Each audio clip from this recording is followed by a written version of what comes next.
महान पुरुषों को नमन करता हूं, जिनमें महात्मा ज्योतिबा फूले, डॉक्टर बाबा साहब अम्बेडकर और मान्यवर काशीराम साहब को मैं याद भी करता हूं आज के दिन पर। साथ साथ नगीना की महान जनता और भीम आर्मी और हमारी पार्टी आज़ाद समाज पार्टी काशीराम के साथियों का भी धन्यवाद करता हूं। इसके बाद अपने कुल गुरु जगत गुरु सदगुरु रविदास जी महाराज को भी मैं नमन करता हूं, जिन्होंने दुनिया को लगभग 600 साल पहले बेगमपुरा शहर के रूप में दुनिया का सबसे महान लोकतांत्रिक दर्शन दिया। अध्यक्ष महोदय, माननीय सभापति जी, 14 अगस्त 1947 को ये देश अंग्रेजों के अधीन था। 15 अगस्त 1947 को हम लोग आज़ाद हुए। 16 अगस्त 1947 को देश आज़ादी में था, लेकिन धन धरती राजपाट में बंटवारा नहीं हुआ। जो साधन संसाधन थे उनमें बंटवारा सही रूप से न होने के कारण एक बहुत बड़ी आबादी सुविधाओं से वंचित और सम्मान से वंचित रह गई। उनको सम्मान देने के लिए और अंतिम व्यक्ति तक सुविधाएं पहुंचे, इसके लिए लोकतंत्र की व्यवस्था हुई। लेकिन आज़ादी के 70 साल बाद भी हम कहां खड़े हैं, इस पर ये चिंता का विषय है।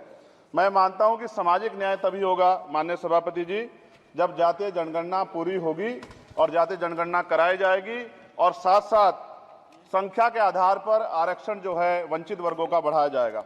उसके साथ साथ जब राष्ट्रपति जी अभिभाषण पर बात रख रही थी तो उन्होंने शहरी और ग्रामीण क्षेत्रों के विकास की बात कही और ये भी कहा कि दुनिया में सबसे उत्तम शहर हमारे यहाँ बने। लेकिन माननीय सभापति जी, 70% आबादी तो गांव में निवास करती है, तो गांव की आबादी के बारे में भी सोचना होगा कि उनका जीवन कैसे बदले।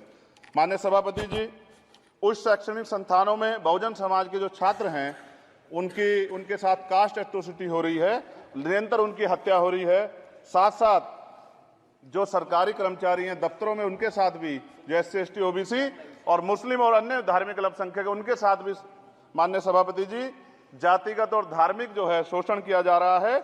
इसलिए मेरी मांग भी है कि पुरानी पेंशन को भी अध्यक्ष जी बहाल किया जाए। जो कर्मचारी देश की सेवा में लगे हैं उनका भी सम्मान होना चाहिए। साथ साथ सभापति जी, भाजपा ने चुनावी लाभ के लिए सबका साथ सबका विकास के नारे दिए जो खोखले हैं, क्योंकि 10 साल में दलित, पिछड़े, आदिवासी, मुस्लिम और अन्य धार्मिक अल्पसंख्यक के जो अत्याचार हुए हैं वो किससे छिपे हुए नहीं हैं। ये गलत है, ये बंद होना चाहिए। सभापति महोदय जी, महामहिम राष्ट्रपति जी के अभिभाषण में निजी क्षेत्रों में SC ST OBC को रिजर्वेशन देने का कोई उल्लेख नहीं हुआ है, जो कि आज चर्चा का विषय, क्योंकि 98% प्राइवेट सेक्टर है, 2% सरकारी सेक्टर है, तो 98% प्राइवेट सेक्टर में भी हमारी हिस्सेदारी की बात होनी चाहिए। माननीय सभापति जी, आशा कार्यकर्ताओं, आंगनबाड़ी वर्करों, भोजन माताओं के वेतन वृद्धि पे भी कोई उल्लेख नहीं हुआ है, वो भी अभी नंगे, उन पर भी सोचना पड़ेगा। माननीय सभापति जी, जिस क्षेत्र से मैं चुन के आऊं नगीना से, वो बहुत पिछड़ा क्षेत्र है। उस क्षेत्र में कोई विशेष आर्थिक पैकेज नहीं दिया गया, रोजगार की सेवाएं नहीं है, नौजवान पलायन करता है। IIT, IIM, एम्स, केंद्रीय विद्यालय आदि शिक्षा में और चिकित्सा संस्थानों की स्थापना होनी चाहिए, जो कि नहीं है। और माननीय सभापति जी, मानसून सत्र आ गया है, मेरा क्षेत्र बाढ़ से बहुत प्रभावित है, इसलिए मैं आपसे आग्रह करूंगा कि वहां के लोगों को बाढ़ से निजात दिलाई जाए। माननीय सभापति जी, चीन हमें आंख दिखा रहा है और लगातार हमारे देश की सीमाओं में घुसपैठ कर रहा है, इसलिए अग्निवीर योजना को हटाकर पुनः सेना भर्ती शुरू की जाए और साथ साथ भारत की सबसे प्राचीन व बहादुर रेजिमेंट में से एक चमार रेजिमेंट को पुनः बहाल करा जाए, ऐसा भी मेरा आपसे आग्रह है।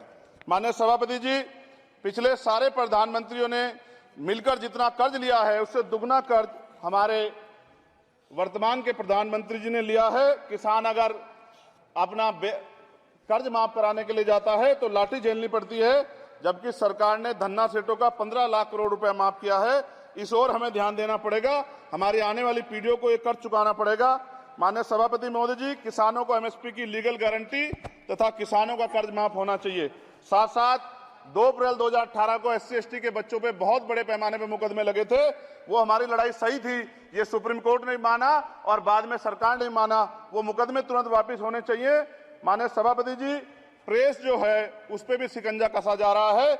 जो पत्रकार सरकार के खिलाफ बोलता है नौकरी से हाथ धोना पड़ता है, और सोशल मीडिया हमारा हथियार है, उस पर तरह तरह के प्रतिबंध लगाए जा रहे हैं और विरोध करने वालों को सोशल मीडिया हैंडल भी सस्पेंड करा दिए जा रहे हैं। साथ साथ सभापति जी, पेपर लीक और परीक्षाओं के कैंसिल होने से देश के नौजवानों का भविष्य खतरे में है। नीट, यूपी सिपाही भर्ती सभापति जी और 69,000 शिक्षक भर्ती में आरक्षण घोटाला हुआ है, कोई पूछने वाला नहीं, खून के आंसू रो रहे हैं बच्चे, बेरोजगारी का दंश युवा झेल रहे हैं। इसलिए मेरा आग्रह है कि युवाओं के लिए कृपया समाप्त करें चर्चा। माननीय सभापति जी, मैं पहली बार बोल रहा हूं, आप कहेंगे मैं बैठ जाऊंगा, मैं आपकी बात, मैं संवैधानिक मर्यादा का पालन करूंगा, मगर हम तो माननीय सभापति जी सुन ही रहे हैं। आप बोलिए, 1 मिनट। धन्यवाद, धन्यवाद। 1 मिनट और बोलिए। अध्यक्ष सभापति जी, नारी सम्मान की बात करने वाली सरकार, हमने मणिपुर देखा सर, हमने पहलवान बेटियों का हर्ष देखा सर, और हमने सर हाथरस की बेटी का हर्ष देखा सर, और हाथरस के परिवार को जो वादा किया था सरकार ने वो भी पूरा नहीं किया, और महिलाओं में भी, स्पेशली दलित, पिछड़े और मुस्लिम वर्ग की, आदिवासी वर्ग की महिलाओं के साथ आज भी एनसीआरबी का डाटा कहता है सर जो जुल्म हो रहा है वो सहनीय नहीं है सर। साथ साथ कोविड में तैरती, हमने कोविड में बहुत सुना सर, कोविड में तैरती लाशें भी गंगा में हमने देखी है सर, और मजदूरों का हाल भी हमने देखा है। सभापति जी, बस सब समाप्त कर रहा हूं। नोटबंदी पे छोटे मजले उद्योग की जो कमर टूटी वो भी हमने देखी है। सभापति जी, शैक्षणिक संस्थानों, विश्वविद्यालयों में, चिकित्सा संस्थानों में ओबीसी एसटी के योग्य अभ्यर्थी को एनएफएस करके जिस तरह निकाला जा रहा है, लेटरल एंट्री करके जिस तरह हमारे रास्ते बंद किए जा रहे, ये भी हम देख रहे हैं सभापति जी।